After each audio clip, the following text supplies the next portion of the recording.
Então, queridos, quem mais entrou aqui? O Murilo, né, também entrou. Seja bem-vindo, Murilo. Então, nós estaremos falando agora sobre o Cordeiro de Deus. Esse tema é um tema muito, mas muito rico, muito interessante em toda a palavra de Deus.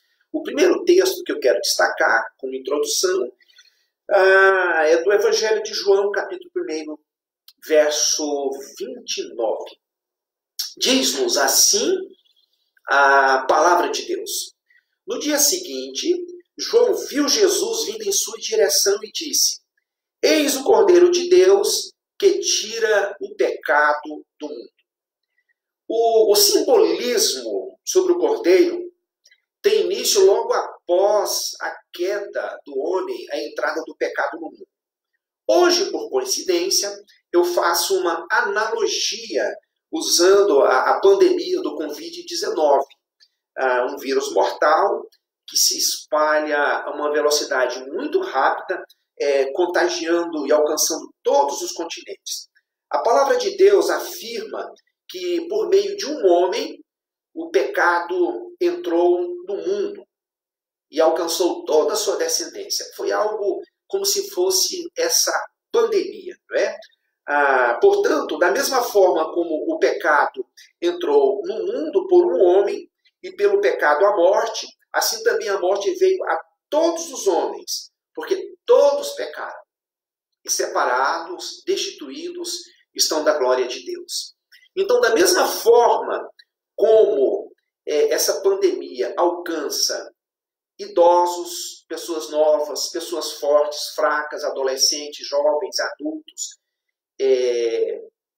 a pandemia do pecado também, através da descendência de Adão, alcançou todos os habitantes da Terra. E hoje nós temos os cientistas no mundo inteiro lutando para descobrirem medicamentos, vacinas, para trazerem a cura para essa enfermidade que está batendo as nossas portas. Mas nós vamos ver, pela palavra de Deus, que o pecado entrou no mundo através de um homem. É interessante que esse Covid-19 ele teve um paciente zero. Paciente zero foi aquele paciente, o primeiro paciente em que se instalou esse vírus e disseminou no mundo inteiro. E isso, por acaso, teve início no dia 17 de novembro passado, 2019. E quanto ao pecado, nós tivemos também o pecador zero. Por meio dele, o pecado entrou no mundo. E a partir do momento em que entrou no mundo esse pecado, nós começamos a morrer imediatamente. Estamos caminhando para a morte. Assim como aqueles que estão lutando pela vida hoje. Qual foi o tratamento? Qual foi o método? O que Deus fez para levar a cura, a redenção ou a salvação a Adão e Eva quando foram contaminados pelo pecado? Deus matou 2 animais inocentes, provavelmente 2 cordeiros. Retirou-lhes então a pele e com isso ele fez vestimentas para Adão e para Eva. Os cobriu, né, com aquelas vestimentas para dar-lhes proteção. Então, o Senhor Deus fez roupas de pele e com ela vestiu Adão e sua mulher. Está lá em Gênesis capítulo 3, verso 21. Então, Deus derramou sangue de animais para que estivesse dando a salvação ou a proteção a Adão e Eva. Na sequência também nós encontramos o simbolismo com o sacrifício do cordeiro realizado por Abel. Abel havia compreendido sobre a necessidade de uma redenção por intermédio do sacrifício de um cordeiro. Com certeza, ele havia aprendido isso com os seus pais na sua infância. E depois de adulto, então, ele compreendeu que o sacrifício daquele cordeiro, como ele realizou, estaria lhe proporcionando a redenção, a salvação. E é interessante também observarmos que aquele sacrifício ele se repetia por várias e várias vezes. Não é? Posteriormente, a necessidade do sacrifício de um cordeiro como simbolismo da redenção, da salvação e expiação, onde o inocente é sacrificado no lugar do pecador. Ocorre com a substituição da morte de Isaac pela morte de um cordeiro providenciado por Deus. Então nós vemos novamente esse simbolismo lá em Gênesis capítulo 22, versos 6 a 9. Diz assim o texto bíblico. Então Abraão pegou a madeira do holocausto e a pôs sobre Isaac, seu filho. E ele pegou o fogo na mão e uma faca, e os dois foram juntos. Isaac, porém, falou com Abraão, seu pai, e disse, meu pai. E ele disse, aqui estou, meu filho. Então ele disse, olha o fogo e a madeira, mas onde está o cordeiro como holocausto? E Abraão disse, meu filho, Deus proverá para si o cordeiro para o holocausto. Então os dois foram juntos para o local do holocausto. A pergunta feita por Isaac é a pergunta que se torna a pergunta de todo o Antigo Testamento. A questão é, onde está o cordeiro? A resposta, então, nós encontramos quando João Batista ele responde, né? Ele aponta para Jesus e diz, eis o Cordeiro de Deus que tira o pecado do mundo. Em 1 Pedro, capítulo 1, verso 18, nós vemos Pedro falando, sabendo que você não foi resgatado com coisas corruptíveis, como prata ou ouro, da sua conduta sem objetivo, recebida pela tradição de seus pais, mas com o precioso sangue de Cristo, como de um cordeiro sem defeito e sem mancha. Então, quando João faz esta afirmação, eis o cordeiro, enquanto ele falava com a multidão de judeus que estava à sua volta, esperançosamente suas mentes se concentraram naquele cordeiro da Páscoa, porque era o tempo da Páscoa, e eles entenderam que João estava se referindo a Jesus Cristo como sendo o Cordeiro de Deus, o Cordeiro Pascal, que estaria substituindo aqueles sacrifícios que eles haviam, que eles repetiam semana após semana, mês após mês, ano após ano, durante toda aquela história antiga de Israel. Então João Batista ele aponta para Jesus e ele diz, eis o Cordeiro de Deus que tira o pecado do mundo. E eles entenderam, o sangue será um sinal para indicar que eles estariam sendo redimidos, que eles estariam sendo salvos. Posteriormente, ainda temos o simbolismo do cordeiro por ocasião da Páscoa, em Gênesis capítulo 12, versículo 13. Diz assim o texto, o sangue será um sinal para indicar as casas em que vocês estiverem. Quando eu vir o sangue, passarei adiante. A praga de destruição não os atingirá. E quando eu ferir o Egito. Então, o texto bíblico está se referindo a uma orientação que Moisés dá aos judeus para que sacrificassem um cordeiro sem mancha, sem defeito, e que fizesse ali um assado daquele cordeiro, e que derramassem aquele sangue, e que fizessem 3 sinais nos umbrais, ou no lintel, nos portais, né? Ao lado da porta, para que o anjo, quando passasse, pudesse ver aqueles sinais, aqueles 3 sinais de sangue. 3 sinais simbolizando, então, ali a cruz. Eles estariam protegidos pelo sangue do cordeiro. Imaginem, queridos, as crianças, os adolescentes, os primogênitos e unigênitos, a atenção que eles ficaram com essa orientação, porque sabiam que se não passassem o sangue do cordeiro sobre aquela casa, sobre aqueles portais, aquela criança, o primogênito, o unigênito, eles morreriam. Imagine a atenção dessas crianças. Imagine elas verificando, elas checando pessoalmente se aquele sangue estava no lugar certo. Né? Então, aquelas famílias acompanhavam com apreensão e elas participavam desse sacrifício e desse assado. E a orientação também era para que não quebrassem, né, os ossos daquele cordeiro, que fizessem aquele assado, que comessem, que estivessem vestidos e preparados para saírem rapidamente, ligeiramente. E que eles comessem um pão sem fermento. E que eles comessem ervas amargas. Então, pão sem fermento e as ervas amargas. Pão sem fermento simbolizando mais tarde o corpo de Cristo. Ervas amargas simbolizando o sofrimento daquele povo e simbolizando também o sofrimento pelo qual Jesus Cristo viveria por ocasião da via crucis, da via dolorosa, por ocasião da Páscoa. Então, quando o sangue foi aplicado sobre a porta e o poste nas laterais da porta, não importava quem estava morando lá dentro, a sua condição, ou o que havia acontecido. A partir daquele momento, eles estavam protegidos, eles estavam guardados sob o sangue do Cordeiro.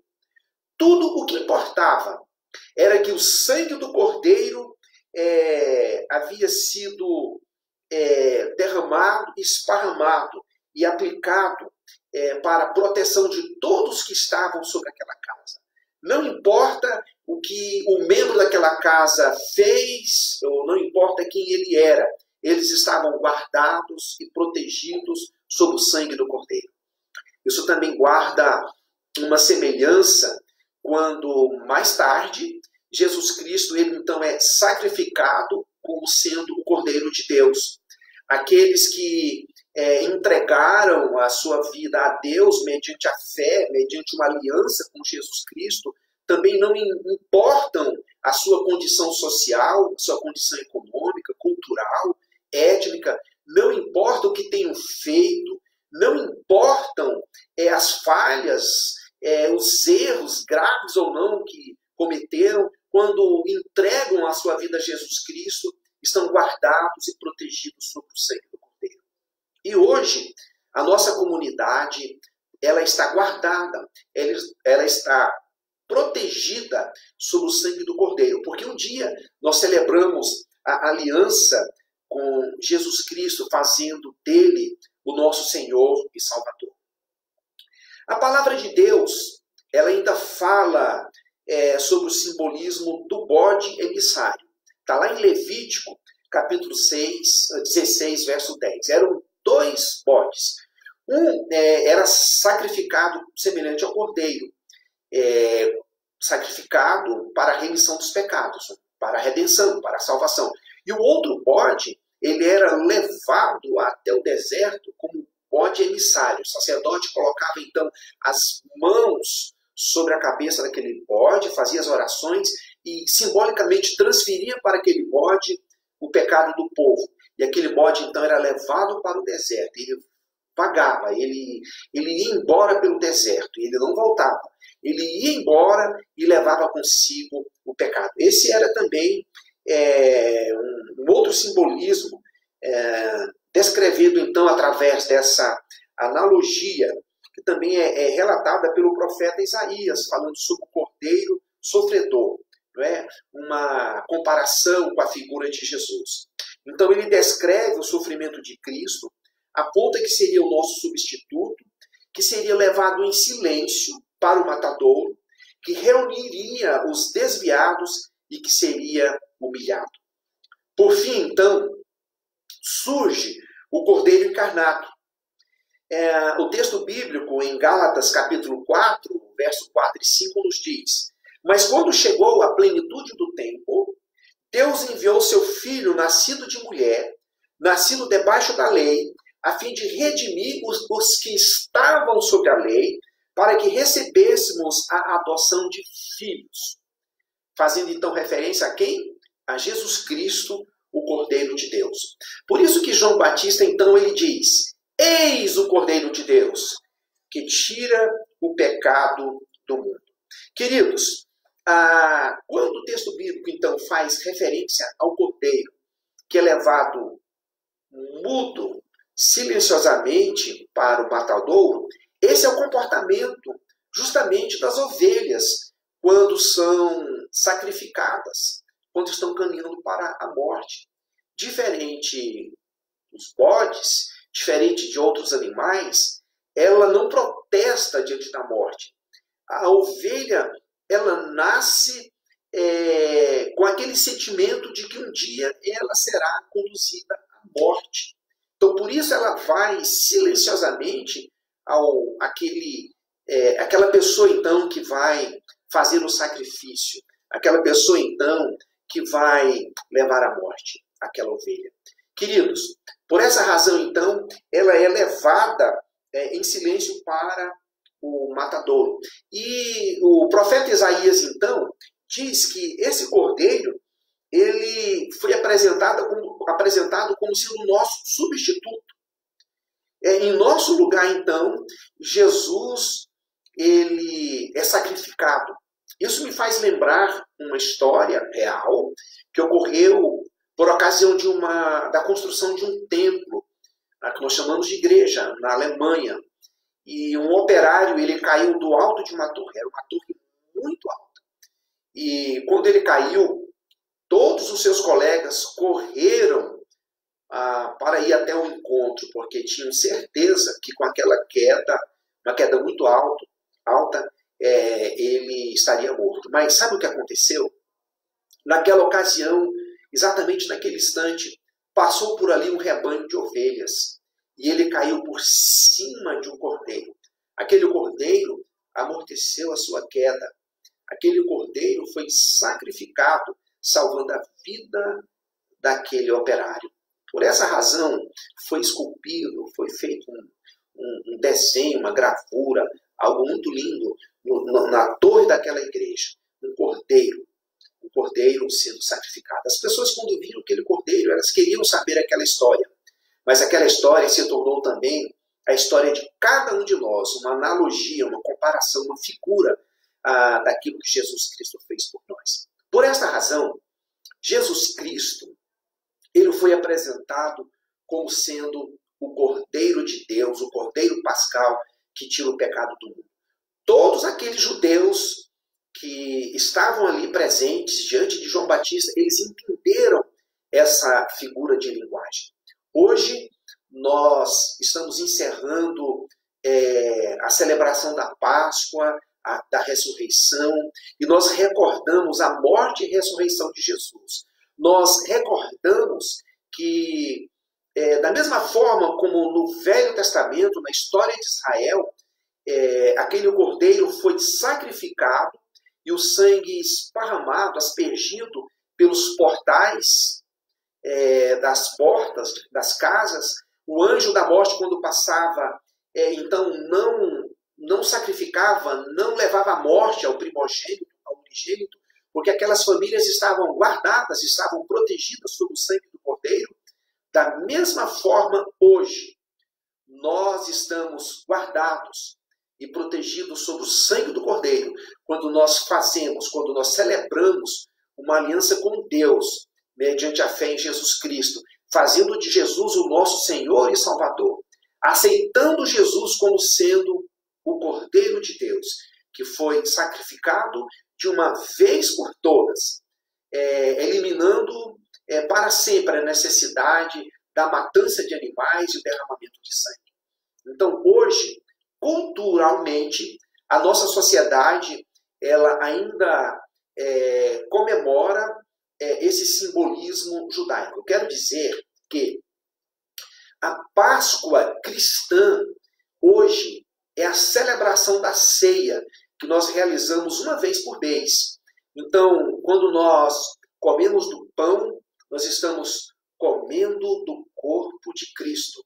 E quando nós bebemos o vinho, nós estamos bebendo do sangue de Cristo. É como se nós estivéssemos participando daquele sacrifício por ocasião da instituição da Páscoa lá no Velho Testamento. Então, essa é a Páscoa cristã. Não é errado, não é pecado a comemoração da Páscoa judaica em nossa cultura. Errado, sabe o que é? É não fazer uma aplicação. É não usar essa ocasião como uma oportunidade para falarmos do sentido da Páscoa, para falarmos sobre a morte e ressurreição de Jesus Cristo. Eu creio que Deus tem permitido que o nosso povo, em termos culturais, também se recordem desse simbolismo judaico antigo, para que nós possamos fazer uma ponte para o sacrifício de Jesus Cristo, o Cordeiro de Deus, que tira o pecado do mundo. Então, dessa forma, eu gostaria que você estivesse compartilhando no seu ambiente familiar com os seus filhos sobre o verdadeiro significado, o verdadeiro sentido da Páscoa. Jesus Cristo é a nossa Páscoa. Que o Senhor nosso Deus possa nos abençoar ricamente em razão da meditação da palavra de Deus, que o Espírito Santo possa falar ao coração de cada um. Então nós encerramos aqui e tivemos a participação de alguns irmãos conosco, a nossa alegria, o nosso contentamento pela participação de cada um. Lembrando, portanto, que no próximo domingo, às 19 horas, nós estaremos trazendo uma abordagem sobre o Salmo 23. 19 horas de primavera, 20 horas de Brasília. Né? Convidem os amigos para que estejam participando. Que o Senhor nosso Deus possa abençoá-los ricamente. Eu vou concluir com uma palavra de oração. Senhor nosso Deus, obrigado pela oportunidade de nós estarmos meditando e sendo edificados na Tua palavra. Nós te agradecemos porque enviastes Jesus Cristo, o Cordeiro de Deus que tira o pecado do mundo, para que nós pudéssemos ter salvação, ter vida eterna. O nosso desejo, ó Pai, é que essa história ela seja compartilhada com os nossos familiares, com os nossos amigos, e que todos possam compreender que somente através de Jesus nós temos vida eterna, que somente através do sacrifício de Jesus nós temos a salvação. Deus, abençoa o teu povo reunido ali em Primavera do Leste, esteja guardando-os e livrando-os da enfermidade, da pandemia. Esteja levando cura aos nossos queridos que estão enfermos. Pai, esta é a nossa oração, a oração que nós fazemos em nome de Jesus Cristo. Amém e amém. Obrigado, queridos, pela oportunidade de estarmos juntos, compartilhando a palavra de Deus. Que Deus possa abençoá-los ricamente. Deus os abençoe.